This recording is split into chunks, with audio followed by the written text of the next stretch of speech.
හරි සාමාන්‍යයෙන් මේ MCQ පේපර් ක්ලාස් එකේ පුතේ මේ යන්නේ දෙවෙනි පේපර් එක සාමාන්‍යයෙන් ඔයා මතක තියාගන්න පළවෙනි පේපරේ වගේම තමයි මගේ පේපර් ක්ලාස් එකේ පොඩ්ඩක් විශේෂත්වයක් තියෙනවා මොකක්ද දන්නවද පුතේ විශේෂත්වය හරි මම සාමාන්‍යයෙන් බහුවර්ණ 1ට 1 2ට 2 3ට 3 එහෙම කියන જાති කෙනෙක් නෙමෙයි මම සාමාන්‍යයෙන් විභාගෙට ඒ වගේ ප්‍රශ්නයක් ආයි ආවොත් ඕනම විදියකට ගැලවෙන්න පුළුවන් විදියට බහුවර්ණ උගන්වනවා ඒ තමයි මගේ හැටි ඒකයි මම කියන්නේ මගේ පේපර්ස් 5ක් 6ක් කරන ඕනම දරුවෙක්ට විභාග ප්‍රශ්නයකට අවශ්‍ය දැනුම හදා ගන්න පුළුවන් කිසි ගැටලුවක් අර ඕනම විභාග ප්‍රශ්නයක් ගොඩ දා ගන්න පුළුවන් තැනකට මම ගේනවා. හරි. ඒක තමයි මගේ හැටි. අනිවාර්යයෙන්ම මගේ පන්තියේ ඉන්න ළමයෙක්ට ලකුණු බිඳුව නම් පුතේ මම කියලා ඇති. හරි. අනිවාර්යයෙන්ම ලකුණු 60කට විතර යන්න පුළුවන්. මගේ ගාව වැඩක් තියෙනවා. පැය 20කින් විතර. හරි. පැය 20කින් විතර ලකුණු අඩුම ගානේ හරි 50ක් 60කට වාව ගේන්න පුළුවන් විදිහේ වැඩක් තියෙනවා. පැය 20ක් ඇතුළත මම ඩිස්ක්‍රිප්ෂන් එකේ දාන්නම් කොහොමද ඒක කරන්නේ. හරි. එහෙම ප්‍රතිඵල ගත්ත කට්ටිය සෑහෙන්න ගාණක් ඉන්නවා. හරි. මතක තියාගන්න ෆේල් නොවෙන්න අනිවාර්යයෙන් මම කෙමිස්ට්‍රි ගන්නවා. මගේ හැටි හරි අපි යම් පේපර් ක්ලාස් එකේ පළවෙනි බහුවර්ණ ප්‍රශ්නය හරි පේපර් ක්ලාස් එකේ හම්බෙන්න පළවෙනි බහුවර්ණය හරි පළවෙනි බහුවර්ණය කියනවා මෙහෙම කතාවක් පුතේ හරි පළවෙනි බහුවර්ණය කියනවා මෙහෙම හරි n සමානයි මේ n සමානයි 2යිලු හරි l සමානයි 1යිලු හරි l සමානයි 1යිලු ml සමානයි හරි සාමාන්‍යයෙන් බිඳුවයිලු හරි සාමාන්‍යයෙන් ඊට පස්සේ මේ ගානේ දීලා තියෙන විදිහට ms සමානයි ධන භාගයයිලු හරි ms සමානයි ධන භාගයයිලු මේ මොකද සර් මේ කරන්නේ පුතේ ඔයා දන්නවා ක්වොන්ටම් අංක කුලකයක් තමයි මේ දීලා තියෙන්නේ මෙහෙම දෙන්න ඕනේ නෑ සර් අපිට මෙහෙම දුන්නා නම් හරිනේ සාමාන්‍යයෙන් ක්වොන්ටම් අංක කුලකයක ඉස්සෙල්ලම n ලියන්නේ ඊළඟට l ලියන්නේ ඊට පස්සේ ml ලියන්නේ ඊට පස්සේ පුතේ ms ලියන්නේ මේ හැම එකටම විවිධ හේතු තියෙනවා පුතේ මේ n කියන්නේ එක්කෙනාගෙන් නිරූපණය කරන්නේ ප්‍රධාන ශක්ති මට්ටම හරි l කියන එක්කෙනාගෙන් සංකේතවත් කරන්නේ මෙයාට කියන නම තමයි පුතේ උද්දිගාංශ ක්වොන්ටම් අංකය උද්දිගාංශ ක්වොන්ටම් අංකය මෙයා ප්‍රධාන ශක්ති මට්ටම මෙයා නැත්නම් ප්‍රධාන ක්වොන්ටම් අංකය නැත්නම් මේකෙන් නිරූපණය කරන්නේ ප්‍රධාන ශක්ති මට්ටම මෙයා උද්දිගාංශ ක්වොන්ටම් අංකය මෙයා මගින් නිරූපණය කරන්නේ පුතේ උපශක්ති මට්ටම් මේ ml කියන එක්කෙනා සාමාන්‍යයෙන් කියන්නේ අපි මොකද්ද කියන නම මෙයාට චුම්බක ක්වොන්ටම් අංකය කියලා කියන පුතේ මෙයාගේ නම චුම්බක ක්වොන්ටම් අංකය දන්නේ නැති කට්ටිය ලියන්න ඕන මෙයාගෙන් නිරූපණය කරන්නේ පුතේ කාක්ෂික හරි චුම්බක ක්වොන්ටම් අංක වලින් තමයි කාක්ෂික ms කියලා තියෙනවා මේකට කියනවා පුතේ භ්‍රමණ ක්වොන්ටම් අංකය භ්‍රමණ ක්වොන්ටම් අංක වලින් කියන්නේ පුතේ ඉලෙක්ට්‍රෝන පවතින දිශානතිය ඒ කියන්නේ පුතේ සාමාන්‍යයෙන් භ්‍රමණ ක්වොන්ටම් අංක වලට අපි පාවිච්චි කරන ප්‍රධාන අගයන් දෙකයි ධන භාගය හෝ ඍණ භාගය ඒකල කියන්නේ සාමාන්‍ය ධන භාගය හෝ ඍණ භාගය කියන්නේ ඒකේ තේරුම තමයි පුතේ ඉලෙක්ට්‍රෝන ඉහළ දිශාවටද පහළ දිශාවටද තියෙන්නේ කියලා එක්කෙනා තීරණය කරන තමයි භ්‍රමණ ක්වොන්ටම් අංකය කියන එක්කෙනා ගන්නෙ. එතකොට මොකද ප්‍රධාන ක්වොන්ටම් අංකයෙන් ප්‍රධාන ශක්ති මට්ටම උද්දිගාංශ නම් පුතේ උපශක්ති මට්ටම් හරි චුම්බක ක්වොන්ටම් අංක නැත්නම් කාක්ෂික භ්‍රමණ ක්වොන්ටම් අංක වලින් තමයි සාමාන්‍යයෙන් දිශානතිය. එතකොට සර් මේ විභාගෙදී මේ යන්නකො මේ L කියන එක්කෙනාට ඔයා දන්නවා L සමානයි පුතේ බිඳුව නම් අපි කියනවා යා මොන කාක්ෂිකයක් කියලායි S කාක්ෂිකයක් නැත්නම් S උපශක්ති මට්ටමක් L ට සර් 1යි කියලා තියෙනවා නම් L ට 1යි කියලා තියෙනවා නම් එයා P උපශක්ති මට්ටමක් නිරූපණය කරන්නේ L ට සාමාන්‍ය පුතේ 2යි නම් එයා නිරූපණය කරන්නේ D එක්කෙනෙක් ওই විදිහට අපි මතක තියාගන්න ඕන හරි L ට බිඳුව නම් S හරි L ට 1 නම් P L ට 2 නම් D එහෙනම් පුතේ ওই විදිහට අපෙන් අහන්නේ මෙයා මොන එක්කෙනෙක්ද පුතේ මෙයා මොන එක්කෙනෙක් හරි n සමානයි 2 නම් සර් දෙවනි ශක්ති මට්ටමේ හරි L ට කී ඇවිල්ලා තියෙන්නේ L ට 1යි නම් මේ L ට 1 නම් සර් මොකක්ද වෙන්නේ 2p කෙනෙක් එහෙනම් මෙයා මොන එක්කෙනෙක් 2p කෙනෙක් වැරදිලා හරි මෙහෙම තිබුණා නම් මෙයාගේ මොකක්ද කියලා n සමානයි 3යි L සමානයි L සමානයි 2යි කියලා තිබ්බනම් එහෙනම් මොන එක්කෙනෙක් පුතේ n සමානයි 3යි L සමානයි 2යි එහෙනම්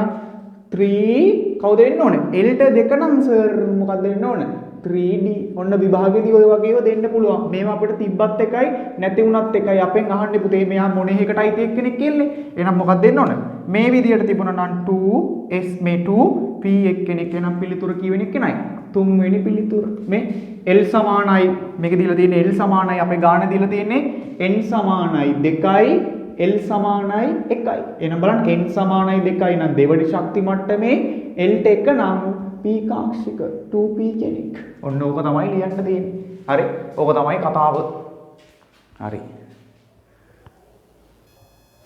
හරි. අපේ දෙවෙනි ප්‍රශ්නේ විදිහට අහනවා පුතේ මේ වගේ සංයෝග ටිකක් දීලා මෙන්න මේ කට්ටියන්ගේ විද්‍යුත් ඍණතාවය වෙනස් වෙන විදිය.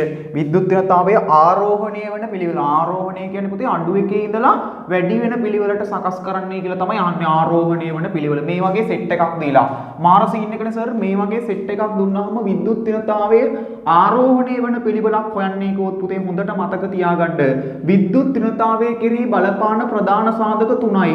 මොකද පුතේ විද්‍යුත් ඍණතාවය කෙරෙහි බලපාන ප්‍රධාන සාධක තුන එකක් පුතේ ආරෝපණය ඊළඟට පුතේ ඔක්සිකරණාංකය ඊළඟට පුතේ බලන්න ඕන මුහුම්කරණය ඔන්න ඔය සාධක තුන වෙනස් වුණොත් පුතේ විද්‍යුත් ඍණතාවය කියන එක වෙනස් වෙනවා මොන සාධකේ ආරෝපණයයි ඔක්සිකරණාංකයයි මුහුම්කරණය දැන් විභාගේ ගොඩ යන්න ඕන දරුවෙක් ටට්ටක් ගාලා ලියාගෙන සෝරා විද්‍යුත් ඍණතාවය කෙරෙහි බලපාන ප්‍රධාන සාධක තුනයි ආරෝපණය ඔක්සිකරණාංකය මුහුම්කරණය දැන් මේ ටිකේ ඔක්කොගෙන් බලන් යනවා පුතේ ආරෝපණය මුලින්ම මේ බලපාන ප්‍රබල ලෙස මෙන්න මේ අණුපිළිවෙලකට තමයි බලපාන්නේ මුලින්ම බලපාන්න ඕන මේ කට්ටියන්ගේ ආරෝපණය පුතේ ආරෝපණය ධන වෙන්න කාගේ හරි ආරෝපණයක කාගේ හරි ආරෝපණයක් ධනතාවය වැඩි නම් ආරෝපණයක් හරි ධන ගතිය වැඩි නම් ඒ කියන්නේ එක්කෙනෙක්ගේ ධන එක තිබිලා තව එක්කෙනෙක්ගේ ධන දෙක තිබ්බනම් පුතේ මේ ධන ගතිය වැඩි වෙන්න එයාගේ විද්‍යුත් ඍණතාවය මොකෝ වෙන්නේ වැඩි වෙනවා මාර සීන් එක පුතේ මේ ඔක්කොගේම කාටවත් ආරෝපණයක් නැහැ පුතේ මේ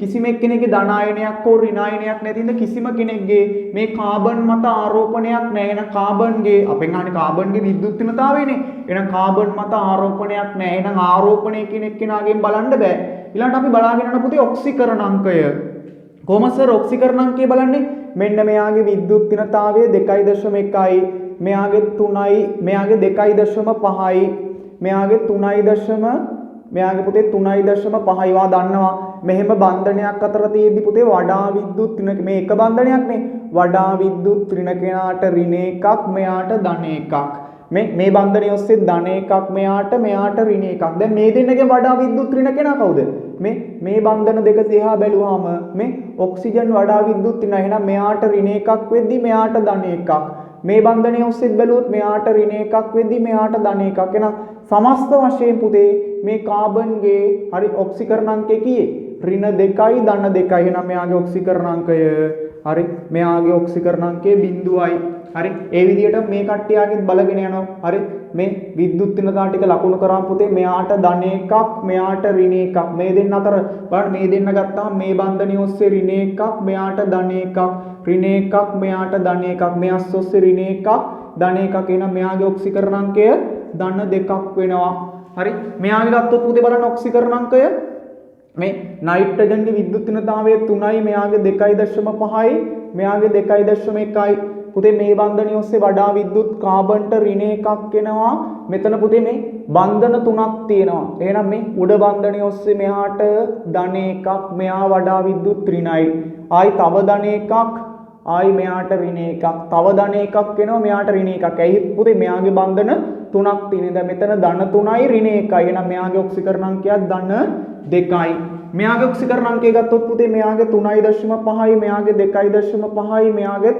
3.5යි හරි මෙයාගේ 3.5යි එතකොට පුතේ බලන්න මේ බන්ධනය ඔස්සේ මෙයාට ඍණ එකක් මෙයාට ධන එකක් මෙයාට ඍණ එකක් මෙයාට ධන එකක් මෙයාට ඍණ එකක් මේ දෙන්නට ඍණ එකක් මේ දෙන්නට එහෙනම් ධන එක එන්න ඕන පුතේ වඩා විද්‍යුත් ඍණ කෙනාට ඍණ එකක් එනවා අනිත් කෙනාට ධන එකක් එනවා මෙයාගේ ධන 4යි පුතේ හොඳට අහගන්න හරි දැන් නම් අවුලක් නැහැ සර් ඔක්සිකරණ අංක වල නම් වෙනසක් තියෙනෝනේ හොඳට මතක තියාගන්න පුතේ කාගේ හරි ඔක්සිකරණ අංකය කියන එක්කෙනා වැඩි නම් කාගේ හරි ඔක්සිකරණ අංකය වැඩි නම් එයාගේ විද්‍යුත් ඍණතාවය වැඩි හරි විද්‍යුත් ඍණතාවය අඩුයි කාගේ හරි ඔක්සිකරණ අංකය අඩු නම් එයාගේ විද්‍යුත් ඍණතාවය අඩුයි එහෙනම් සර් මෙතන ඔක්සිකරණ අංකය වැඩිම කෙනා කවුද ඔක්සිකරණ අංකය වැඩිම කෙනාගේ විද්‍යුත් ඍණතාවයත් වැඩි එහෙනම් ඔක්සිකරණ අංකය වැඩිම කාබන් ඩයොක්සයිඩ් එහෙනම් ඒ කාබන්ගේ තමයි පුතේ වැඩිම විද්‍යුත් ඍණතාවය තියෙන්නේ ඔක්සිකරණ අංකය අඩුම කෙනා කවුද ඔක්සිකරණ අඩුම කෙනා මෙයා හරි මෙන්න මේ ෆෝමික් ඇසිඩ් එක්කෙනා හරි මෙන්න මෙයාගේ තමයි පුතේ ඔක්සිකරණාංකය අඩුම හරි මෙන්න මෙයාගේ තමයි පුතේ ඔක්සිකරණාංකය අඩුම හරි මේ ෆෝමැල්ඩිහයිඩ් වල සෝරි ෆෝමැල්ඩිහයිඩ් වල හරි මෙයාගේ තමයි ඔක්සිකරණ අංකය අඩුම. එතකොට පුතේ දැන් මාරසීන් එක සර් මේ දෙන්නගේ සමානයිනේ ඔක්සිකරණ අංකෙ මේ ධන 2යි ධන 2යි. දැන් සර් ඊළඟ අවස්ථාවට එනවා අපි ඊළඟට බලනවා මුහුම්කරණය. ඒ දෙන්නගෙන් හොඳම කෙනා තෝරන්න මුහුම්කරණය බලනවා. පුතේ මුහුම්කරණයේ තේරුවම මෙයාගේ මේ සිග්මා බන්ධන 1යි 2යි 3යි මෙයා මොන බන්ධනයක් ෆයි බන්ධනයක්. ඔයා දන්නවා දිත්ත බන්ධනයක් තියෙද්දි එකක් ෆයි එකක් සිග්මා. එහෙනම් පුතේ සිග්මා 1යි 2යි 3ක් තියෙනවා නම් මෙයාගේ මුහුම්කරණය සිග්මා 3යි කියන්නේ සර් sp2. ඔයා දන්නවනේ නේ සිග්මා 4යි නම් sp3 සිග්මා 3යි නම් sp2 සිග්මා 2යි නම් sp. එහෙනම් සර් මෙයාගේ sp2 මෙයාගේ මුහුම්කරණය බලන්නකො පුතේ මේ ත්‍රිත්ව බන්ධනයක් තියෙන වෙලාවක මේ මුහුම්කරණයට වැදගත් වෙන්නේ සිග්මා බන්ධන විතරයි. මේ ත්‍රිත්ව බන්ධනයක් තියෙදි පුතේ ෆයි බන්ධන දෙකක් මැද තමයි එක සිග්මා එකක් තියෙන්නේ. නම් සිග්මා 1යි සිග්මා 2යි ළම එකයි සර් මේ දෙක ගන්න නැද්ද නෑ. ඒවා ෆයි බන්ධන. ෆයි බන්ධන මුහුම්කරණයට වැදගත් වෙන්නේ නෑ. එහෙනම් මේකේ සිග්මා 2යි මෙයාගේ මුහුම්කරණය sp. එතකොට සර් ඔයා දන්නවද දන්නේ විද්‍යුත් තිනතාවය වැඩි වෙනවා පුතේ. හරි අඩුම sp3 කෙනෙක්ගේ ඊට පස්සේ sp2 කෙනෙක්ගේ වැඩිම වෙන්නේ පුතේ sp කෙනෙක්ගේ. නම් විද්‍යුත් තිනතාවය වැඩිම වෙන්නේ කාගේ? sp කෙනෙක්ගේ. බලන්න මේ දෙන්නගෙන් මෙයා sp2 මෙයා sp වෙච්ච කාබන් කෙනෙක් ඉන්නේ. නම් මේ දෙන්නගෙන් වැඩිම කෙනා කවුද? sp වෙච්ච මෙන්න මේ කාගේ? මෙයා පොඩක් මම ඉස්සරහින් ලියන්නම්. හරි කාබන් ඩයොක්සයිඩ් තමයි වැඩිම. මේ දෙන්නකින් බලන්න මෙයා sp2 මෙයා sp. ළමෙක් හයි සර් අනිත් කට්ටියන්ගේ බැලුවේ නැත්තේ මොකද? අනිත් කට්ටිය මුලින්ම අපි තෝරගෙන ඉවරයි. හරි මෙහෙනම් මේ දෙන්නගෙන් හොඳම කෙනා කවුද? මෙයාගේ සහ මෙයාගේ හොඳම කෙනා මේ වැඩිම කෙනා වෙන්නේ sp2. මේ පිළිවෙලට තමයි විද්‍යුත් තිනතාවය. sp3ට වඩා වැඩි sp2 ඊටත් වඩා වැඩි sp. එහෙනම් sp කෙනාගේ තමයි වැඩිම HCN වෙනවා. ඊට වඩා අඩුයි මෙන්න මෙයාගේ මෙන්න මේකේ. හරි ඔන්න ඔය විදිහට පිළිතුරක් තමයි අපි ගන්න ඕනේ. මොකද සර් විද්‍යුත් තිනතාවයෙන් විභාගයට ගාණක් ආවොත් මේ වගේ අණු වල මුලින්ම බලනවා ආරෝපණයක් තියෙනවද කියලා කාබන් මත කාගේවත් තිබ්බේ නැහැ. ඊට පස්සේ බලන්න ඕන පුතේ ඔක්සිකරණ අංකය මේ පිළිවෙලට බලන්න ඕන. හරි මේක කලින් උඩට යන්න බෑ. ඊළඟට බලන්නේ ඔක්සිකරණ අංකය. බලන්න ඔක්සිකරණ අංකය මෙයාගේ 0යි මෙයාගේ 2යි මෙයාගේ 2යි අරයාගේ 4යි.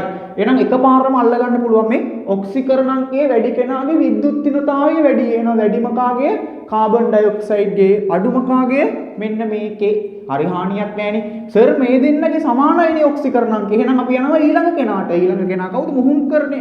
සර් මුහුම්කරණය අනුව sp-ට වඩා sp3ට වඩා sp2 ගේ වැඩි sp2ට වඩා sp ගේ වැඩි. එතකොට මේ දෙන්නගෙන් හොඳම කෙනා HCN වෙනවා. එතකොට අපි බැලුවාම ওই විදිහේ පිළිතුරක් තියෙන්නේ.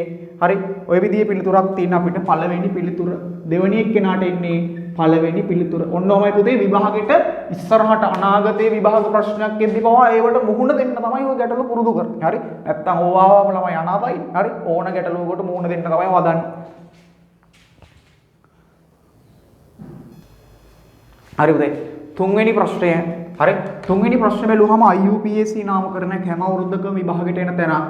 පුතේ IUPAC නාමකරණයේ මේකේ විශේෂ කාණ්ඩ කවුද කියලා බලමු. මෙන්න OH කෙනෙක් ඉන්නවා. මෙතන පුතේ මෙන්න මේ CO කොටසක් ඉන්නවා. මෙතන මෙන්න මේ NH2 කොටසක් ඉන්නවා. පුතේ මේ තුන් දෙනාගේ චරිතය කවුද? හරි මේ තුන් දෙනාගේ පුතේ ප්‍රමුඛතා ශ්‍රේණියේ උඩ ඉන්නේ කවුද කියලා අපි බලන්න ඕන. ඔයාලට මතකද දන්නේ ප්‍රමුඛතා ශ්‍රේණියේ උඩම ඉන්නේ කාබොක්සිලික් අම්ල. ඊට පස්සේ ඔයාලට මතකද දන්නේ ඊළඟට ඉන්නේ පුතේ එස්තර. ඊට පස්සේ පුතේ ඉන්නේ අම්ල ක්ලෝරයිඩ්. ඊට පස්සේ පුතේ ප්‍රමුඛතා ශ්‍රේණියේ ඉන්නේ ඒමයිඩ්. ඊට පස්සේ උඩ ඉන්නේ සයනයිඩ්. මේ යට ඉඩ නැති හින්දා මම මේ හරියෙන් ලියන්නම්. ඊට පස්සේ පුතේ ඉන්නේ ඇල්ඩිහයිඩ්. හරි ඊට පස්සේ පුතේ ඉන්නේ කීටෝන. ඊට පස්සේ ඉන්නේ මධ්‍යසාර. ඊට පස්සේ NH2. ඔයා දන්නවා පුතේ ප්‍රමුඛතා ශ්‍රේණියේ උඩින්ම ඉන්න කෙනා තමයි ප්‍රධාන ක්‍රියාකාරී කාණ්ඩය වෙන්නේ. ප්‍රමුඛතා ශ්‍රේණියේ උඩින්ම ඉන්න මේ මෙන්න NH2 පහලින් OH පහලින් එහෙනම් මේ තුන් දෙනාගෙන් උඩින්ම ඉන්නේ කොටස කවුද? මෙයා. එහෙනම් මෙයා ප්‍රධාන ක්‍රියාකාරී කාණ්ඩය. එහෙනම් මේ සෙට් එක කවුරු බවට පත් වෙනවා ඉබේම? ආදේශිත වෙනවා. එතකොට සර් මේ කට්ටියන්ගේ ආදේශිත වුණොත් නම් මතක තියෙන්න ඕනේ. මෙයා ආදේශිතයක් වුණොත් හයිඩ්‍රොක්සි. මෙයා ආදේශිතයක් වුණොත් පුතේ ඇමිනෝ. එතකොට මේ කට්ටිය අංක කරගෙන යනවා. අංක කරගෙන යද්දි මොකද්ද සර් නීතිය? මේ ළමයෙක් මගෙන් අහනවා සර් මේ අංක කරගෙන යද්දි මොකක්ද අනේ නීතිය? පුතේ අංක කරගෙන යද්දි නීතිය තමයි මේ මෙන්න මේ ප්‍රධාන ක්‍රියාකාරී කාණ්ඩයට අඩු අංකයක් එනවා. මම මෙතනින් අංක කරන්න ගත්තොත් 1 2 එනවා. මෙහෙන් අංක කරන් ගියොත් මේ 1 2 3 4 5 වගේ තමයි එන්නේ. ඒකෙන්ද අංක කරගෙන ඉන්නේ මම මෙහේ ඉඳන් මෙහාට. හරි. ඔන්න ඔහොමයි නාමකරණය කරන්නේ. හරි. මගේ විභාග ප්‍රශ්න මම විවරණය කරන විදිහෙන් ඕන දරුවෙක්ට තියරි අඩු දරුවෙක්ට උනත් අල්ල ගන්න පුළුවන්. ඉස්සෙල්ලාම පුතේ මෙන්න නාමකරණය කරද්දී හැමදාම මතක තියාගන්න මුලින්ම ලියන්න ඕන ආදේශිත, ඊළඟට දිගම කාබන් දාමයේ නාමය, ඊට පස්සේ කාබන් බැඳී ඇති ආකාරය, ඊළඟට පුතේ ක්‍රියාකාරී කාණ්ඩ ප්‍රත්‍ය. ඔන්න ඔය විදිහට තමයි සාමාන්‍යයෙන් නාමකරණය කරන්නේ. එහෙනම් ඉස්සෙල්ලම ආදේශිත ලියනවා. ආදේශිත දෙන්නෙක් ඉන්නවා ඇමිනෝ සහ හයිඩ්‍රොක්සි. ඉංග්‍රීසි වලදී ඉස්සෙල්ලම මෙයා කියවෙන හින්දා අපි ලියනවා 6 කවුද ලියන්නේ 6 ඇමිනෝ මෙයා කීවෙනි කාබන්ට බැඳෙන්නේ 1. එහෙනම් 1 හයිඩ්‍රොක්සි 6 ඇමිනෝ 1 හයිඩ්‍රොක්සි. කාබන් දාමේ 1 2 3 4 5ක් 6ක් ඉන්නවා පුතේ කාබන් දාමේ. ඊළඟට මෙන්න ආදේශිත ටික හරි. දිගම කාබන් දාමේ නම 6යි නම් පුතේ හෙක්ස් කියනවා. ඊළඟට කාබන් බැඳිලා තියෙන විදිය මාර සීන් එක මෙන්න මෙතන සර් දිත්ත බන්ධනයක් තියෙනවා. දිත්ත බන්ධනයේ තියෙන අඩුම අංකය 4 4. එහෙනම් ලියන්න පුළුවන් මේ දිත්ත බන්ධන සංකේතවත් කරන්නේ ඊන්. සර් මේකේ ක්‍රියාකාරී කාණ්ඩයක් ඉන්න හින්දා මේ ඊ අකුර ලියන්නේ නැහැ. මෙතන තව ඊ අකුරක් එන්න ඕනේ. එයා ලියන්නේ නැහැ. ඊන් මෙයාගේ පුතේ කීවෙනි කාණ්ඩයට බැඳලා ඉන්නේ මෙයා ප්‍රධාන ක්‍රියාකාරී කාණ්ඩේ දෙවෙනි කාබන්ට. එහෙනම් 2 මෙයා ප්‍රධාන ක්‍රියාකාරී කාණ්ඩ නාමය 1 කියලා ලියනවා. හරි. ඔය විදිහේ නාමයක් තමයි එන්න ඕන. xin 21. එතකොට පුතේ තව වැඩක් කරන්න පුළුවන්. දැන් මෙහෙම නාමයක් නැහනේ. තව මෙයා මොඩ් කරන්න පුළුවන්. මෙන්න මේ කාබන් බැඳිලා තියෙන විදිය අපිට පුළුවන් කාබන් දාමේ නාමය ඉස්සරහට ගේන්න. එතකොට ලියන්න පුළුවන් 6 ඇමිනෝ 1 හයිඩ්‍රොක්සි. හරි. 1 හයිඩ්‍රොක්සි 4 හෙක්ස්. හරි. 4 හෙක්ස් ඉන්. හරි. 4 හෙක්ස් ඉන් 21 කියලා ලියන්න පුළුවන්. එතකොට සාමාන්‍ය පුතේ ගන්න පුළුවන් පිළිතුර හරි 6 ඇමිනෝ 1 හයිඩ්‍රොක්සි 4 හෙක්ස් ඉන් 21 කියන පිළිතුර. හරි. පිළිතුරු අංක 2. එතකොට තුන්වෙනි එක්කෙනාට එන්නේ පිළිතුරු අංක 2. හරි. හොඳට කල්පනා කරන්න හැමදේම උගන්වලා ඇති කේස් ගහට. හරි. 3ට 2. හරි. මේක සාමාන්‍යයෙන් ගොඩාක් දරුවෝ වරද්දපු ගානක් මේ 4 වෙනි ගාන. මේ මං කියලා දෙන විදිහට පොඩ්ඩක් මතක තියාගන්න. මේක කියනවා මෙහෙම පුතේ. මැග්නීසියම් ක්ලෝරයිඩ් සහ කැල්සියම් ක්ලෝරයිඩ් අඩංගු ද්‍රාවණයක සමමෞලික ද්‍රාවණයක්. පුතේ ඔයා දන්නවද දන්නේ මැග්නීසියම් ක්ලෝරයිඩ් මෙහෙම දිය කරොත් පුතේ ආගන්නකෝ මැග්නීසියම් 2+ අයන සහ Cl- අයන එනවා. ඔයා හිතන්න මැග්නීසියම් ක්ලෝරයිඩ් x ප්‍රමාණයක් දිය කරොත් පුතේ අපිට ඒකෙන් හම්බ වෙනවා මැග්නීසියම් මේ මවුල x ප්‍රමාණයකුයි ක්ලෝරින් මවුල 2x ප්‍රමාණයකුයි. එතකොට පුතේ කැල්සියම් ක්ලෝරයිඩ් තුත් ওই විදියමයි. මෙයා දිය කරොත් පුතේ අපිට හම්බ වෙනවා කැල්සියම් මෙයා දිය කරොත් පුතේ මේ කැල්සියම් ක්ලෝරයිඩ් දිය කරොත් අපිට හම්බ වෙනවා කැල්සියම් 2+ සහ 2යි Cl- කියන ඒවා හම්බ වෙනවා. හරි. දිය කරොත් ওই විදියට හම්බ වෙනවා. පුතේ සමමෞලික මිශ්‍රණයක් වුණේ තියෙන්නේ කැල්සියම් තුයි මැග්නීසියම්. එහෙනම් මේ කට්ටියගේ මවුල x ප්‍රමාණයක් තිබ්බනම් මෙයාගේත් මවුල x ප්‍රමාණයක්. එහෙනම් අපිට මෙතනදි කැල්සියමුත් x හම්බ වෙනවා ක්ලෝරින්තුත් x හම්බ වෙනවා. එතකොට බාස්කට් එකක පුතේ මේ ටික දෙන්නම එකට ඉන්නවනම් ක්ලෝරයිඩ්ලා කොච්චර ඉන්නවයි මුළු ක්ලෝරයිඩ් ප්‍රමාණය මුළු ක්ලෝරයිඩ් සාන්ද්‍රණය ගත්තොත් කොච්චර ඉන්න ඕනේ පුතේ මුළු ක්ලෝරයිඩ් සාන්ද්‍රණය අපි හිතමු මේ ටික ඔක්කොම දිය කරන්නේ මේ මවුල ප්‍රමාණයම ඝන ඩෙසිමීටර එකක බාස්කට් එකක කියලා. එහෙනම් ඝන ඩෙසිමීටර එකක තියෙන මවුල ගාන්නේ පුතේ සාන්ද්‍රණය කියන්නේ. එහෙනම් මුළු ක්ලෝරයිඩ් අයන සාන්ද්‍රණය කියන එක කෙනා සමාන වෙනවා කාටයි පුතේ 4x කෙනෙක්ට. මුළු ක්ලෝරයිඩ් අයන සාන්ද්‍රණය සමානයි 4x. ඇයි මෙයාගෙනුත් ක්ලෝරයිඩ් 2x ප්‍රමාණයක් දෙනවා මෙයාගෙනුත් 2x ප්‍රමාණයක් දෙනවා. හරි. ඒක තමයි කතාව. එතකොට දීලා තියෙනවා ක්ලෝරයිඩ් අයන සාන්ද්‍රණය ppm වලින් දීලා තියෙනවා. ක්ලෝරයිඩ් අයන සාන්ද්‍රණය ppm 140 ගානයිලු 142යිලු. ක්ලෝරයිඩ් අයන සාන්ද්‍රණය x නම් 4x වෙන්න ඕන. අපිට දීලා තියෙනවා ppm 142යිලු. ඔන්න මාර සීන් එක ppm ආවම පුතේ කෙටි ක්‍රමයක් කියලා දෙන්නම්. ppm එකක් කියලා කියන්නේ පුතේ 1 මිලිග්‍රෑම් ඝන ඩෙසිමීටරයට. හරි. ඝන ඩෙසිමීටර එකක් තුල මිලිග්‍රෑම් එකක් තියෙනවා නම් මේක ජලීය ද්‍රාවණ වලට විතරයි දාන්න පුළුවන්. ඝන ඩෙසිමීටර එකක් තුල මිලිග්‍රෑම් එකක් තියෙනවා කිව්වත් එකයි ppm එකක් තියෙනවා කිව්වත් එකයි. එහෙනම් පුතේ ppm 142 කියන්නේ හරි ඝන ඩෙසිමීටර එකක මිලිග්‍රෑම් කොච්චර තියෙනවා වගේ මේක සමාන වෙනවා පුතේ 142යි මිලිග්‍රෑම් ඝන ඩෙසිමීටර එකක් තුල. එතකොට අපිට ක්ලෝරයිඩ් සාන්ද්‍රණය හොයන්න පුළුවන්. මේ විදිහට හොයන්න පුළුවන් ක්ලෝරයිඩ් සාන්ද්‍රණය මවුල වලින්. කොහොම මවුල වලින් හොයන්නේ? හරි මවුල වලින් හොයන්න පුළුවන් පුතේ මේ මිලිග්‍රෑම් නේ තියෙන්නේ. මවුල වලින් හොයන්න පුළුවන් ඉස්සෙල්ලම මිලිග්‍රෑම් ග්‍රෑම් කරන්න ඕන. සර් මිලිග්‍රෑම් ග්‍රෑම් කරන්න 10 ඍණ 3ෙන් ගුණ කරන්න ඕන ඝන ඩෙසිමීටරයට. ඊට පස්සේ අපිට පුළුවන් පුතේ මේක මවුල කරන්න. කොහොමද සර් මවුල කරන්නේ? මවුල කරන්න පුළුවන් මේක මේ ආපු වගේ ග්‍රෑම් නේ තියෙන්නේ. ග්‍රෑම් කියන එක නා මෞලික ස්කන්ධයෙන් බෙදන්න ඕන. ඔයා දන්නවනේ. ග්‍රෑම් ගාණක් මෞලික ස්කන්ධයෙන් බෙදුවාම ග්‍රෑම් මේ මවුල ගාණ හොයන්න පුළුවන් 35.5යි ග්‍රෑම් මවුලයට මේ Gට මේ G කැපුණා. එතකොට මෙතනින් 4ක් එනවා. 4 වැඩි කිරීම හරි 4යි මවුල ඝන ඩෙසිමීටරයට. ඔන්න ක්ලෝරයිඩ් වල සාන්ද්‍රණය ගන්න පුළුවන් 4 මවුල ඝන ඩෙසිමීටරයට කියලා එනවා. පුතේ ක්ලෝරයිඩ් වල සාන්ද්‍රණය කියන එක්කෙනා එනවා ඝන ඩෙසිමීටරයට මවුල 4යි. හරි. එතකොට ක්ලෝරයිඩ් කියන එක්කෙනාගෙන් අපිට ඕන පුතේ මැග්නීසියම්ගේ සාන්ද්‍රණයනේ. හරි. මැග්නීසියම්ගේ සාන්ද්‍රණය කියන්නේ x. එහෙනම් පුතේ 4x සමානයි 4යි මවුල ඝන ඩෙසිමීටරයට නම් x කියන එක්කෙනා සමානයි මේක 4ෙන් බෙදුවාම 1යි මවුල ඝන ඩෙසිමීටරයට. මාර සීන් එක සර් මේ මැග්නීසියම්ගේ සාන්ද්‍රණයනේ අපෙන් අහලා තියෙන්නේ. හැබැයි මැග්නීසියම්ගේ සාන්ද්‍රණය අහලා තියෙන්නේ පුතේ ppm වලින්. පුතේ ppm කියන එක්කෙනා නම් කවුද එන්නේ? මිලිග්‍රෑම් ඝන ඩෙසිමීටර. එහෙනම් අපි මේක මොන තත්ත්වයට යවන්න ඕනේ පුතේ? මිලිග්‍රෑම් ඝන ඩෙසිමීටර. එහෙනම් මැග්නීසියම් 2+ සාන්ද්‍රණය කියන එක්කෙනා මේ මවුල ගාණක් පුතේ මිලිග්‍රෑම් කරන්නේ කොහොම ඉස්සෙල්ලම ග්‍රෑම් කරන්න ඕන. මවුල ග්‍රෑම් කරන්න නම් මේ ඔයා දන්නවා මේ මවුල ගාණ සමානයි පුතේ හරි ස්කන්ධය බෙදනවා මෞලික ස්කන්ධයෙන්. එහෙනම් ස්කන්ධයක් හොයන්න පුළුවන් මොකද? මවුල ගාණ ගුණ කරන්න ඕන. මම මේ ස්කන්ධය හොයන්න නෙවන ස්කන්ධය. මවුල ගාණ සමානයි ස්කන්ධය බෙදීම මෞලික ස්කන්ධය නේ. එහෙනම් මවුල ගාණ මෞලික ස්කන්ධයෙන් ගුණ කරා නම් අපිට ස්කන්ධය හොයා ගන්න පුළුවන්. එහෙනම් මෞලික ස්කන්ධයේ මැග්නීසියම්ගේ 24යි. ඔන්න අපිට පුළුවන් මෙයාගේ ග්‍රෑම් ගාණ හොයාගන්න. හරි ග්‍රෑම් ඝන ඩෙසිමීටරයට. පුතේ අපෙන් අහන්නේ ppm නේ. ppm වෙන නම් මොනව කරන්න ඕනේ? මිලිග්‍රෑම් කරන්න ඕනේ. මිලිග්‍රෑම් කරන්න නම් මේ ග්‍රෑම් ගාණක් මිලිග්‍රෑම් කරන්න නම් 10 මේ මෙතන සෝරි මේ 10 3යි බලේ මම මෙතනට ගෙනාවේ නෑ මෙතන. හරි ඒ බලේ එන්න ඕන. මට අමතක වෙලා මෙතන ලියන්න අමතක වෙලා 4 වැඩි කිරීම 10 ඍණ 3. හරි මෙතනත් 4 වැඩි කිරීම 10 ඍණ තියෙනවා. මෙතනත් තියෙනවා. මට ඒක ලියන්න අමතක වෙලා සමාවෙන්න.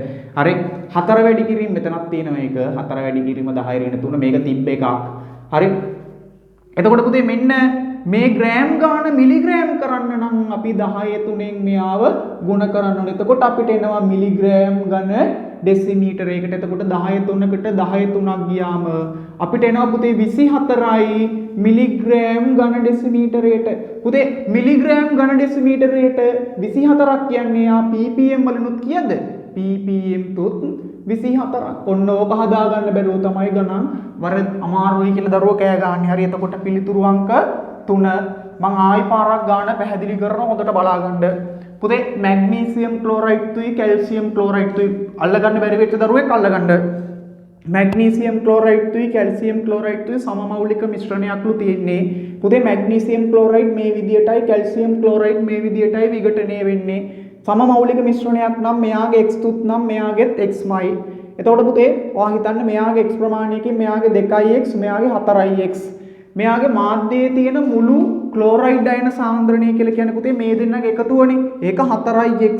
අපිට දීලා තියෙන්නේ පුතේ ඒක ppm වලින්. ppm කියන එක නා මං කිව්වා මතක තියාගන්න ජලීය ද්‍රාවණ වලට මේක ගණන් හදන්න මාර ලේසි. ppm එකක් කියන්නේ මිලිග්‍රෑම් එකයි ඝන ඩෙසිමීටර එකක් තුල. ඝන ඩෙසිමීටර එකක් තුල මිලිග්‍රෑම් එකක් තිබ්බොත් අපි කියනවා ppm එකයි. එහෙනම් ppm 142යි කියන්නේ පුතේ ඝන ඩෙසිමීටර එකක් තුල මිලිග්‍රෑම් කීයක් තිබ්බා වගේ? 142ක් තිබ්බා වගේ. එකක් තියේදී එකයි නම් 142ක් තිබ්බාම 142යි. එහෙනම් අපිට ක්ලෝරයිඩ් සාන්ද්‍රණය මවුල වලින් හොයාගන්නේ කොහොමද? මවුල වලින් හොයාගන්න යනවා. ක්ලෝරයිඩ් අයන සාන්ද්‍රණය මවුල වලින් හොයාගන්න ඕන. හරි මවුල වලින් හොයාගන්න කලින් මුලින්ම පුතේ අපි මේ මිලිග්‍රෑම් ග්‍රෑම් කරා 10 3කින් ගුණ කරලා ඊට පස්සේ ග්‍රෑම් මවුල කරගත්තා මොකෙන් බෙදලායි? මෞලික ස්කන්ධයෙන් බෙදලා. හරි. ඔන්න එතකොට අපිට මවුල වලින් ආව උත්තරේ මේ 10 ඍණ 3ත් එක්කම එන්න ඕන. හරි. මවුල වලින් එන්න ඕන උත්තරේ. ඔය මවුල ප්‍රමාණයක් නේ පුතේ මේ තියෙන්නේ. ක්ලෝරයිඩ් සාන්ද්‍රණය කියලා කියන්නේ ඔය අගය. හරි. මේ තමයි ක්ලෝරයිඩ්. ක්ලෝරයිඩ් කියන්නේ පුතේ 4x ප්‍රමාණයක්. හැබැයි ඇත්තටම අපෙන් අහන්නේ ගානේ මැග්නීසියම් ගැනනේ. මැග්නීසියම් කියන්නේ පුතේ x ප්‍රමාණයක්. x ප්‍රමාණයක්. මැග්නීසියම් කියන්නේ x ප්‍රමාණයක්. එතකොට අපිට මැග්නීසියම් වල සාන්ද්‍රණය එනවා ඔන්න ඔය විදියට මවුල ඝන ඩෙසිමීටර වලින්. අපෙන් අහන්නේ මැග්නීසියම් ගැනත් ppm වලින්නේ. ppm වලින් නම් පුතේ මොකද්ද වෙන්න ඕන? ppm එකක් කියන්නේ මිලිග්‍රෑම් ඝන ඩෙසිමීටරයටනේ. එහෙනම් අපි මෙයාත් මිලිග්‍රෑම් ඝන ඩෙසිමීටරයට හදා ගන්නවා. හරි ලේසි. හරි. ඉස්සෙල්ලම මේ ආපු මවුල ගාන මෞලික ස්කන්ධයෙන් ගුණ කරනවා. හරි. මවුල ගාන මේ මවුල ගාන මෞලික ස්කන්ධයෙන් ගුණ කරාම ස්කන්ධය එනවා. ඒ ස්කන්ධය මිලිග්‍රෑම් කරන්න 10 3ෙන් ගුණ කරනවා. එතකොට එනවා අපිට උත්තරේ 24යි මිලිග්‍රෑම් ඝන ඩෙසිමීටරයට. අපෙන් අහන්නේ ppm නේ. මේ මිලිග්‍රෑම් 24යි ඝන ඩෙසිමීටරයට කියන්නේ පුතේ ppm කීයකට සමානයි? 24කට. හරි. 142 142කට සමාන නම් 24කට සමානයි. ඔන්න මෙච්චර අමාරුයි කිව්ව ගාන. හරි ලේසි ppm ගානක් විභාගයට ආවොත් ওই විදියට හදද්දී. හරි පුතේ පස්වෙනි ගාන මේකේ කියනවා එක්තරා සාන්ද්‍රණයකින් යුත් හයිඩ්‍රජන් පෙරොක්සයිඩ් වැඩිපුර Ki සමග මිශ්‍ර කර. හරි. හයිඩ්‍රජන් පෙරොක්සයිඩ් මුලින්ම පුතේ වැඩිපුර Ki එක්ක මිශ්‍ර කරනවලු ආම්ලික මාධ්‍යයකදී. පුතේ ඔයා දන්නවද දන්නේ හයිඩ්‍රජන් පෙරොක්සයිඩ් තුයි Ki වල අපිට වැදගත් කෙනා පුතේ I- මේ දෙන්න ආම්ලික මාධ්‍යයකදී ප්‍රතික්‍රියාව. මෙන්න මේවා තමයි ළමයිට බැරි. හරි. I- තුයි මෙයා තුයි ආම්ලික මාධ්‍යයකදී ප්‍රතික්‍රියාව. පුතේ සාමාන්‍යයෙන් කෙස් ගහට මතක තියෙන්නේ මේ ආම්ලික මාධ්‍යයක පුතේ මේ I- කවුරු බවට පත් වෙනවද දන්නවද? I2 බවට පත් වෙනවා. මෙයාගේ ඔක්සිකරණ අංකය පුතේ 0යි. මෙයාගේ ඔක්සිකරණ අංකය ඍණ 1යි. I2 බවටනේ පත් වෙන්නේ. එහෙනම් මෙතනත් I- ලා දෙන්නෙක් වෙනවා. එහෙනම් මෙතන ඉඳලා මෙතනට යද්දි බලන්න ඍණ 2ක් තියෙනවා. බිඳුවට ගිහිල්ලා ඔක්සිකරණයක් මේ ඍණ 2 ඉඳන් බිඳුවටනේ යන්නේ. එහෙනම් මෙයා ඔක්සිකරණයක් ඉලෙක්ට්‍රෝන 2ක්. එතකොට හයිඩ්‍රජන් පෙරොක්සයිඩ් පුතේ කෙලින්ම ජලය බවට ඔක්සිහරණය වෙනවා. මේ එක ඔක්සිජන් කෙනෙක්ගේ මේ ඔක්සිජන්ගේ විද්‍යුත් මේ ඔක්සිකරණාංකය ඍණ 2යි. මෙතන ඔක්සිජන් පරමාණු දෙන්නෙක් ඉන්නවා. මෙතනත් ඔක්සිජන්ලා දෙන්නෙක් ඉන්න කරගන්න මෙයාගේ එක ඔක්සිජන් කෙනෙක් ඍණ 2යි. ඒ වගේ දෙන්නෙක් බවට පත් වෙන්නේ. හරි. එතකොට පුතේ මෙතන ඍණ 2 ඉඳන් ऋण 4ට යනවා. එහෙනම් ඔක්සිහරණයක් වෙනවා. ඒත් ඉලෙක්ට්‍රෝන 2යි. දැන් පුතේ මේ දෙන්න සමානයි. තුලිත වෙලා තියෙන මෙයා දෙකක් හරණය වෙනවා දෙකක් කරණය වෙනවා දෙකක් කරණය වෙනවා දෙකක් හරණය වෙනවා. දැන් මෙයා තුලිත කරන්න තියෙන්නේ. බලන්න පුතේ තුලිත වෙද්දී මෙතනට දෙකක් ආවනම් මේ ප්‍රතික්‍රියාව තුලිතයි. ඔන්න ප්‍රතික්‍රියාවක් තුලිත කරන හැටි පවා කියලා දුන්නා. මෙයා තුලිත කරගන්නේ මෙහෙමයි ආම්ලික මාධ්‍යයක. බලන්න ප්‍රතික්‍රියාව තුලිතයි. හරි. ඊට පස්සේ ඔය ඔන්න ඔය ප්‍රතික්‍රියාව වැදගත් වෙනවා අපිට මේක. ඔන්න ප්‍රතික්‍රියාව තුලිත කරන්නේ. දැන් සමහර පන්ති වල මේව කියලා දෙන්නේ නැහැ නේ. මම මේවත් කියලා දෙනවා ප්‍රතික්‍රියාව. නැත්නම් මේක මට මෙහෙම කියලා දෙන්න පුළුවන්. මෙයා මෙහෙම වුණාම මෙහෙමයි. ඕනේ නැහැ. හරි. ඊට පස්සේ ඒ පිට වුණු මුක්ත වූ අයඩින් තයෝසල්ෆේට් එක්ක ක්‍රියාත්මක වෙනවන්න. මේ පිට වෙච්ච මෙන්න මේ පිට වෙච්ච අයඩින් ටික අල්ලගෙන තයෝසල්ෆේට් එක්ක මේ ප්‍රතික්‍රියාව නම් මතක තියෙන්න ඕන පුතේ. මේක එහෙම තර්ක නෑ. හරි. අයඩින් තයෝසල්ෆේට් එක්ක ක්‍රියාත්මක වුණාම පුතේ 2යි I- තුයි S4 හරි S4O6 2- බවට පත් වෙනවා. ඕක නම් දැනන් ඉන්න ඕන. හරි. මේක දැනන් ඉන්න ඕන. හරි. 2යි S4 මෙන්න මේ විදිහට ප්‍රතික්‍රියාවක් වෙනවලු. තයෝසල්ෆේට් සමග අනුමාපනය කිරීමේදී අන්තලක්ෂයේදී තයෝසල්ෆේට් 20ක් වැය වුණාලු. අන්න මෙන්න මේ තයෝසල්ෆේට් වලින් ඝන සෙන්ටිමීටර් 20ක් වැය වුණාලු. අපෙන් අහන්නේ මෙන්න මේ හයිඩ්‍රජන් පෙරොක්සයිඩ් වල සාන්ද්‍රණය ආරම්භයේදී පාවිච්චි කරපු හයිඩ්‍රජන් පෙරොක්සයිඩ් වල සාන්ද්‍රණය. අහන්නකෝ හයිඩ්‍රජන් පෙරොක්සයිඩ් වලින් 25ක් ගත්තලු. අපිට කියලා නෑ. හරි. සාන්ද්‍රණය දන්නේ නැති හයිඩ්‍රජන් පෙරොක්සයිඩ් වලින් 25ක් අරගෙන අයඩින් එක්ක මේ Ki එක්ක ක්‍රියාත්මක වුණාම අයඩින් ටිකක් පිට වුණාලු. ඒ පිට වෙච්ච අයඩින් ටික අල්ලගෙන තයෝසල්ෆේට් එක්ක අනුමාපනය කරාම මෙයාගෙන් තයෝසල්ෆේට් සාන්ද්‍රණය 0.2 තයෝසල්ෆේට් වලින් 20ක් වැය වුණාලු. මේකෙන් 20ක් වැය වුණාලු තයෝසල්ෆේට්. අපෙන් ගාන හදන්නේ මෙහෙමයි. හරි. අපි බලනවා පුතේ මුලින්ම වැය වූ තයෝසල්ෆේට් මවුල ගාන මුලින්ම හොයා ගන්න ගාන හදන්න. පුතේ වැය වෙච්ච තයෝසල්ෆේට් මවුල ගාන හොයන්න පුළුවන්. කොච්චර ප්‍රමාණයක් වැයලයි? සාන්ද්‍රණය කියලා කියන්නේ 1000ක මවුල 0.3යි. සාන්ද්‍රණය 0.3යි නම් 1000ක මවුල 0.3යි. සාන්ද්‍රණය 0.3යි කියලා දීලා තින්නේ. ඒකෙන් කොච්චර ප්‍රමාණයක් වැය වුණා? 1000ක් තුල 0.3ක් තියෙන එක්කෙනෙක්ගෙන් කොච්චර ප්‍රමාණයක් වැය වුණේ? කොච්චර ප්‍රමාණයක් වැය වෙලා තියෙනවා කියලා කියන්නේ 20ක්. 20ක් වැය වුණා නම් පුතේ එනවා මේක සුළු කරාම 20 3ක් 60යි. 60යි දශම ස්ථානයක් තින්ද 6යි. 6 වැඩි කිරීම 10 ඍණ 3ක් මවුල තයෝසල්ෆේට් වැය වුණා. හරි වැය වෙච්ච තයෝසල්ෆේට් මවුල ගාන වෙන්නේ පුතේ 1000ක 0.3ක් තියෙන තයෝසල්ෆේට් වලින් 20ක් කියන්නේ 6 වැඩි කිරීම 10 ඍණ 3ක්. 6 වැඩි කිරීම 10 ඍණ 3ක් තයෝසල්ෆේට් වැය වුණා නම් ස්ටොයිකියෝමිතිය අනුව මේ එකක් එක්ක ක්‍රියාත්මක වෙන තයෝසල්ෆේට්ලා කොච්චර ඕනේ? මේ එකක් එක්ක ක්‍රියාත්මක වෙන තයෝසල්ෆේට්ලා දෙන්නෙක් ඕනේ නම් තයෝසල්ෆේට් ප්‍රමාණය මේ වැය වෙච්ච තයෝසල්ෆේට් ප්‍රමාණයෙන් භාගයක් තමයි අයඩීන් ඉඳලා තියෙන්නේ. අයඩීන් කොච්චර ඉඳලා තියෙනවද? 3 වැඩි කිරීම 10 ඍණ 3ක්. මේ අයඩීන් ටිකමනේ මෙතන හිටියේ. මෙතන ඉන්නවා එහෙනම් අයඩීන්ලා 3 වැඩි කිරීම 10 ඍණ 3ක්. මේ අයඩීන් එක්ක මේ හැදුණු අයඩීන් ටිකයි මේ හැදුණු ස්ටොයිකියෝමිතිය අනුව මේ අයඩීන්ගේ මවුල ගානයි මෙතෙන්දි මෙයා තියෙන හයිඩ්‍රජන් පෙරොක්සයිඩ් මවුල ගානයි මොකෝ වෙන්නේ? සමානයි. මෙතන මවුල එකයි නම් අයඩීන් මෙතන මවුල එකයි. ස්ටොයිකියෝමිතිය අනුවනේ. එහෙනම් මෙතන 3 වැඩි කිරීම 10 ඍණ 3ක් හැදුණා නම් මෙතන කොච්චර තිබිලා තියෙන්න ඕනේ? 3 වැඩි කිරීම 10 ඍණ 3ක් තිබිලා තියෙන්න ඕනේ. එහෙනම් ඔන්න මෙයාගේ මේ හයිඩ්‍රජන් පෙරොක්සයිඩ් වල සාන්ද්‍රණය හොයන්න පුළුවන්. කොහොම හොයන්නේ? සාන්ද්‍රණය හොයන්න පුළුවන්. දැන් දන්නවා පුතේ පරිමාව කොච්චරකේ තියෙන්නේ? 25ක තමයි ওই ටික තිබිලා තියෙන්නේ. 25ක කොච්චර තිබිලා මවුල? 3 වැඩි කිරීම 10 ඍණ 3ක් නම් සාන්ද්‍රණය කියලා කියන්නේ පුතේ මේ 25ක 3 වැඩි කිරීම 10 ඍණ 3ක් නම් සාන්ද්‍රණය කියලා කියන්නේ 1000ක තියෙන ප්‍රමාණය. එහෙනම් එතකොට එනවා 1000ක එනවා පුතේ මේ 25න් 3යි කියලා කියන්නේ. හරි 100න් 12යි. හරි 25න් 3යි කියලා කියන්නේ මේ 25 බෙදීම 3නේ පුතේ බිඳුවයි.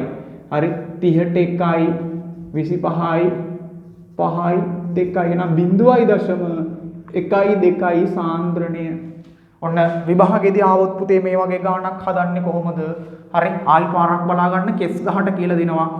මේ හයිඩ්‍රජන් පෙරොක්සයිඩ් තුයි KI තුයි ක්‍රියාත්මක වෙලා පිට වෙච්ච අයඩීන් ටික මේ අල්ලගෙන අයඩීන් ටික එකතු කරලා තයෝසල්ෆේට් එක්ක අනුමාපනය කරනවා. එතකොට අපිට කියනවා තයෝසල්ෆේට් වැය වෙච්ච මවුල ප්‍රමාණය 6 වැඩි කිරීම 10 3යිලු පුතේ. මේ ස්ටොයිකියෝමිතිය අනුව තයෝසල්ෆේට් මේ අයඩීන් එක්ක එකක් එක්ක ක්‍රියාත්මක වෙන තයෝසල්ෆේට්ලා දෙන්නෙක් ඕනේ. එහෙනම් මේ වැය වෙච්ච තයෝසල්ෆේට් ගාණයෙන් භාගයක් තමයි වැය වෙන්නේ කවුද? අයඩීන්. ඒ අයඩීන් ප්‍රමාණය මෙතන තියෙන අයඩීන් ප්‍රමාණය ඒ අයඩීන් ප්‍රමාණයයි ආරම්භයේ තිබුණු හයිඩ්‍රජන් පෙරොක්සයිඩ් ප්‍රමාණය මොකද වෙන සමානයි ස්ටොයිකියෝමිතිය අනුව මේ හයිඩ්‍රජන් පෙරොක්සයිඩ් මේ ටික තියලා තියෙන්නේ කොච්චර පරිමාවකේ 25ක නම් අපෙන් අහන්නේ සාන්ද්‍රණය කියන්නේ 1000ක. හරි පුතේ 25ක තියෙන ප්‍රමාණය මෙච්චරයි නම් සාන්ද්‍රණය කියන්නේ 1000ක. ඔයා දන්නවනේ සාන්ද්‍රණය කියන්නේ පුතේ ඝන සෙන්ටිමීටර 1000ක. එහෙම නැත්නම් ඝන ඩෙසිමීටර එකක් තුල තියෙන මවුල ප්‍රමාණය. හරි එතකොට පිළිතුරු අංක කීය දෙන්නේ? පිළිතුරු අංක 1. ඔන්න ඕක තමයි ළමයි අමාරුයි කියලා කෑ ගහන්නේ. හරි සිහි කල්පනාවෙන් හිටියොත් වැඩේ ගොඩ දා ගන්න පුළුවන්. හරි මේ 6 වෙනි ගාන පුතේ ඔයාලට මම පොඩක් 6 වෙනි ගාන එන්න කලින් මම පොඩක් කියලා දෙන්නම්. මැග්නීසියම් 2+ තුයි Cl- තුයි ක්‍රියාත්මක වුණා පුතේ කවුද ඇති වෙන්නේ? Magnesium chloride. මේ Cl ට දෙක ඇවිල්ලා තියෙන කාගෙන් පුතේ? මේ මැග්නීසියම් ගේ ළඟ තිබුණු දෙක තමයි Cl ගේ මේ පහළට ඇවිල්ලා තියෙන්නේ. මේකේ තිබුණු ඍණ තමයි මෙතන ඇවිල්ලා තියෙන්නේ. එක තියෙන හින්දා අපි සාමාන්‍යයෙන් ලියන්නේ නැහැ. ඒ වගේ තමයි පුතේ මෙයාගේ මේ සංගතයක පුතේ මේ විදිහට කෑලි දෙකකට අපිට කඩන්න පුළුවන්. කැඩුවාම මෙතන මේ 3 කාගේ 3 මෙතනට ඇවිල්ලා තියෙන්නේ? මෙන්න මේ කොටසේ 3 තමයි මෙතනට ඇවිල්ලා තියෙන්නේ. හරි මෙන්න මේ 3 සහ මෙතන Cl- එකතු වුණාම තමයි මේ සංගතය මේ විදිහට ඇවිල්ලා තියෙන්නේ. ඕක කඩා ගන්න පුළුවන් වෙන්න ඕන ළමයිට. ඊළඟට පුතේ සංගතයක් ඇතුලේ මෙන්න මේ කෝබෝල්ට්ගේ ඔක්සිකරණාංකය හොයා ගන්න ඕන පුතේ. මෙයාගේ ඔක්සිකරණාංකය මෙන්න මේවට කියනවා. මෙන්න මේ ඇමෝනියා හරි ජල් ඒක්වා හරි මේවා සාමාන්‍ය පුතේ උදාසීන බන්ධ කණ්ඩක. හරි මේවට උදාසීනයි කියලා කියන්නේ. එතකොට පුතේ මේවට ඔක්සිකරණාංක මේ ඔක්සිකරණාංකයක් නෑ. හරි සාමාන්‍ය උදාසීන බන්ධ ඛණ්ඩක. එහෙනම් මේ තුනේ අගය කියන එක්කෙනා එන්නේ මෙයාගේ අගය x නම් මේ කට්ටියන්ගේම අගය 0යි පුතේ උදාසීනයි. කීයකට සමාන වෙන්න ඕනේ? 3කට සමානයි. ඇතුලේ කට්ටියන්ට ඔක්සිකරණාංක නෑ. මේ ඇමෝනියා ජලය තිබුණාම ඒවා උදාසීනයි. හරි එහෙනම් මෙයාගේ ඔක්සිකරණාංකය කීයේ? ධන 3යි. එහෙනම් කෝබෝල්ගේ ඔක්සිකරණාංකය ධන 3යි. එතකොට කොහොමද මේ කට්ටියන්ගේ නාමය ලියන්නේ? පුතේ නාමය ලියද්දි මුලින්ම මෙන්න මේ කොටස තමයි ලියන්නේ. පස්සේ තමයි මේ ඍණ කෙනා ලියන්නේ. නාමය ලියද්දිත් ඉස්සෙල්ලාම මෙන්න මේ උදාසීන ටිකේ නාමය තමයි ලියන්නේ. මෙයාගේ නාමය කියද්දි කියන්නේ පුතේ. හරි? කවුද ලියන්නේ? මෙයා ඒක්වා මෙයාගේ නාමය ඇමීන්. මේ ජලය ඒක්වා වගේ එනවා ඇක්වා. හරි? මෙයාගේ සාමාන්‍යයෙන් නාමය වෙද්දි වෙන්නේ හරි සාමාන්‍යයෙන් ඇමයින් කියලා එන්නේ. හරි? ඇමයින් කියලා එන්නේ. එතකොට මෙයාගේ මේ ඇමයින් කාණ්ඩ 6ක් තියෙනවා. 6ක් තියෙනද මෙයාගේ නාමය පටන් ගන්නෙ හෙක්සා. හරි? හෙක්සා. ඊට පස්සේ මෙයාගේ නාමය ඇමයින්. හරි? ඇමයින්. හරි? හෙක්සා ඇමයින්. හරි? හෙක්සා ඇමයින්. හරි? කෝබෝල්ට්. මෙයා පුතේ ධනාරෝපිත හින්දා මේ කට්ටියගේ නාමය කෝබෝල්ට්. හරි? කෝබෝල්ට් කියලා ලියනවා. කෝබෝල්ට්. හරි? හෙක්සෑමයින් කෝබෝල්ට්. ඊළඟට පුතේ මෙයාගේ ඔක්සිකරණාංකය ධන කීයද? මෙයාගේ ඔක්සිකරණාංකය ධන 3යි. ඊළඟට පුතේ ඍණාරෝපිත කොටස ලියද්දී මේ දෙන්න අතර හිස් තැනක් තියලා මෙයාගේ නාමය ලියද්දී ලියන්නේ ක්ලෝරයිඩ් කියලා. හරි? ක්ලෝරයිඩ් කියලා තමයි නාමය ලියන්නේ. ඔන්න ඉනෝගනි මේ යටින් ඉරි ගහන්නේ මේ ඔයාලට තේරුම් ගන්න ඕන හින්දා තමයි ඔය මම පොඩ්ඩක් මේව කරේ. එතකොට පිළිතුරු අංක 2 හරි පිළිතුරු අංක 2 හොඳට කල්පනා කරන්න ඕන. හරි පිළිතුරු අංක 2 ගොඩාක් දරුවෝ වරද්දනවා මේවා. හරි ලේසියෙන් ලකුණු ගන්න පුළුවන්. පුතේ මේ කෑලි දෙකකට වෙන් කරගන්න ධන කොටසටයි ඍණ කොටසටයි වෙන් කරගන්න. ඉස්සෙල්ලා ධන කොටස ලියා ගන්න පස්සේ ඍණ කොටස. මේක පුතේ මෙයාගේ ඔක්සිකරණාංකය අඳුර ගන්න ඕන හොඳට. ලෝහයනේ. මෙයා උදාසීන නම් පුතේ මෙයාට ඔක්සිකරණාංකයක් නැහැ 0යි. එහෙනම් මේ ධන 3 මෙයාට සමාන වෙන්න ඕනේ. එහෙනම් හෙක්සා 6ක් තියෙන හින්දා හෙක්සා ඇමයින් කොබෝල්ට් 3 ක්ලෝරයිඩ් කියලා ලිව්වා. හරි? එතකොට පිළිතුරු අංක 2. හරි? ඔන්න සංගතයක ඉනෝගනික් නාමකරණයක්. හරි 7 වෙනි ප්‍රශ්නය පුතේ 7 වෙනි ප්‍රශ්නයේදී අහනවා මෙන්න මේ අයනේ හැඩයට ජ්‍යාමිතික හැඩයට සමාන හැඩයක් ඇති අයනය වන්නේ. හරි මෙයාගේ ජ්‍යාමිතික හැඩයට සමාන හැඩයක් ඇති අයනය වන්නේ. හරි පොඩ්ඩක් අහන්න මේක වැදගත්. පුතේ මේ වගේ කෙනෙක් දුන්නාම හැඩේ ඇඳගන්නේ කොහොමද? දැන් මේව මතක නැතුව ඇතිනේ. පුතේ මුලින්ම කරන්නේ හැම කෙනෙක්ම තමන්ගේ කාණ්ඩාංකයට අදාළව ඉලෙක්ට්‍රෝන දෙනවා කියලා හිතන්න. එහෙනම් සල්ප කාණ්ඩාංකයට අදාළව ඉලෙක්ට්‍රෝන 6යි. ඔක්සිජන් තමන්ගේ කාණ්ඩාංකයට අදාළ 6යි. ඔක්සිජන් පරමාණු 3 දෙනෙක් ඉන්න හින්දා 18යි. ඍණ 3ක් තියෙනවා කියන්නේ ඉලෙක්ට්‍රෝන 3ක් අරන් එහෙනම් ඒ 3ත් මේ පැත්තට එකතු වෙන්න ඕනේ. එතකොට මුළු ඉලෙක්ට්‍රෝන එතකොට කීයක් එනවද කියලා බලන්න. සෝරි ඍණ 2යිනේ. ඍණ 2ක් තියෙන හින්දා මුළු ඉලෙක්ට්‍රෝන මේකට 2ක් එකතු වෙනවා. එතකොට 20යි ටෝටල් එක පුතේ ඉලෙක්ට්‍රෝන 26ක් වෙන්න ඕන. එතකොට ඉලෙක්ට්‍රෝන යුගල් ගාණක් ගත්තොත් පුතේ යුගල් 13ක් එන්න ඕන. යුගල් වලින් ගත්තොත් මේ දෙකෙන් බෙදන්න හේතුව යුගල් ගාණ හොයන්න. ඉලෙක්ට්‍රෝන යුගල් 13ක් එන්න ඕන. ඊට පස්සේ පුතේ මෙයාගේ දල සැකිල්ල ඇඳ ගන්න ඕන. දල සැකිල්ල ඇඳගද්දි පුතේ මධ්‍ය පරමාණුව කෙනෙක් ඉන්න එපා. මැද ඉන්න කෙනෙක්. එන්නේ මධ්‍ය පරමාණුව තෝරගන්නේ පුතේ හයිඩ්‍රජන් හැර හරි විද්‍යුත්නතාවයෙන් අඩුම කෙනා. කවුද මධ්‍ය පරමාණුව? හයිඩ්‍රජන් හැර විද්‍යුත්නතාවයෙන් අඩුම කෙනා. එතකොට පුතේ හයිඩ්‍රජන් හැර විද්‍යුත්නතාවයෙන් අඩුම කෙනා තමයි අපිට ඕන. හයිඩ්‍රජන් හැර විද්‍යුත්නතාවයෙන් අඩුම කෙනා. එතකොට පුතේ මෙයාගේ විද්‍යුත්නතාවය අපිට සාමාන්‍යයෙන් එනවා පුතේ 3.5ක්. එහෙනම් මෙයාගේ 2.5ක්. එහෙනම් පුතේ හයිඩ්‍රජන් හැර විද්‍යුත්නතාවයෙන් අඩුම කෙනා සල්පනේ. එහෙනම් මෙයා තමයි මධ්‍ය පරමාණුව. හරි මෙයා තමයි මධ්‍ය පරමාණුව. අනිත් කට්ටිය තනි බන්ධන වලින් මෙහෙම ලකුණු කරන ඔක්සිජන්ලා 3 දෙනෙක් ඉන්නේ. ඒ 3 දෙනා මෙයාට තනු බන්ධන වලින් ලකුණු කරා. හරි දැන් බලන්න යුගල් කීයක් තියෙන මෙතන 3ක්. බන්ධනයක් කියන්නේ යුගලක් නේ. එහෙනම් යුගල් 3ක් ගියා. තව අලුතෙන් කීයක් එන්න ඕනේ? 13ක් එන්න එපා. 3ක් ගියාම තව 10ක් එන්න ඕනේ. ඊටු ටික පුතේ මේ වටේ පරමාණු වලට දාන්න. මේ ඔක්සිජන් කෙනෙක්ට උඩරිම 3ක් දාන්න පුළුවන්. හේතුව අෂ්ටකය පණින හින්දා. මෙයාටත් 3යි. මෙයාටත් 3යි. මෙයාටත් 3යි. මෙයාටත් 3යි. දැන් 9ක් ගියා. තව එකක් ඉතුරුනේ. ඒක මධ්‍ය පරමාණුවට දානවා. ඊට පස්සේ මේ කට්ටියන්ගේ ආරෝපණ චෙක් කරලා බලනවා. පුතේ ආරෝපණය හොයන්නේ මෙයාගේ කාණ්ඩාංකයෙන් අඩු කරනවා එයාගේම ඉලෙක්ට්‍රෝන. අපි නිකන් මේ ඔක්සිජන් මත ආරෝපණය බලමුකෝ. මේ කාණ්ඩාංකයේ පුතේ 6යිනේ ඔක්සිජන් වල. මෙයාගේම ඉලෙක්ට්‍රෝන කීයේ? 1 2 3 4 5 6. මේ බන්ධනයක් කියන්නේ ඉලෙක්ට්‍රෝන දෙකක් නම් පුතේ මේ එක ඉලෙක්ට්‍රෝනයක් ඔක්සිජන්ගේ අනිත් කෙනා සල්පගේ. එහෙනම් මෙයා වටා ඉලෙක්ට්‍රෝන ඔක්කොම කීයක් තියෙනවද? මෙයාගේ මේවා 1 2 3 4 5 6. මේ බන්ධනයේ තියෙන දෙකෙන් එකක් මෙයාගේ එහෙනම් 7ක් තියෙනවා. 6න් 7ක් ගියාම පුතේ මෙයාට මොන ආරෝපණයක් එනවද? ඍණ එකක් එනවා. හරි මෙයාට ඍණ ආරෝපණයක් එනවා. මේ විදිහට මේ ඔක්සිජන්ලා තුන් දෙනාම බැලුවා මේ තුන් දෙනාටම ර්ණ ආරෝපණයක් එනවා. සල්ප දිහා බලමු. සල්පගේ කාණ්ඩාංකයත් 6යි. සර් මේ ඉලෙක්ට්‍රෝනේ සල්පගේ මෙයාගේ 2යි 3යි 4යි මේ බන්ධනෙනුත් එකක් සල්පගේ 5යි. එහෙනම් 6න් 5ක් ගියාම සල්පට මොන ආරෝපණයක් එනවද? ධන ආරෝපණයක් එනවා. මෙයාට ධන එකක් එනවා අරයට ඍණ එකක් එනවා. මාර සීන් එකනේ. ධන 1යි ඍණ 1යි. සර් ඇත්තටම අපිට මෙයාවට කොච්චර තියාගන්න ඕනේ? ඍණ 2යි. පුතේ පුළුවන් තරම් අපි ආරෝපණ අඩු කරගන්න ඕනේ. ඍණ 2 ඍණ 3කුත් තියෙනවා. තව ධන 1කුත් තියෙනවා. සර් ළමයි කියනවා සර් හොඳ වැඩක් තියෙනවා. මං අහන මොකද්ද? සර් අපිට පුළුවන් මේ ධනයි ඍණයි කැන්සල් කරලා 90ක ආරෝපණ වැඩි වෙන්න අවුල්. හරි? පුළුවන් තරම් ආරෝපණ ප්‍රමාණය අඩු කරගන්න ඕනේ. එතකොට අපි කරන්නේ මේ මෙතන තියෙන ධන එකක් මැකුවා. මෙතන තියෙන ඍණ එකක් මැකුවා.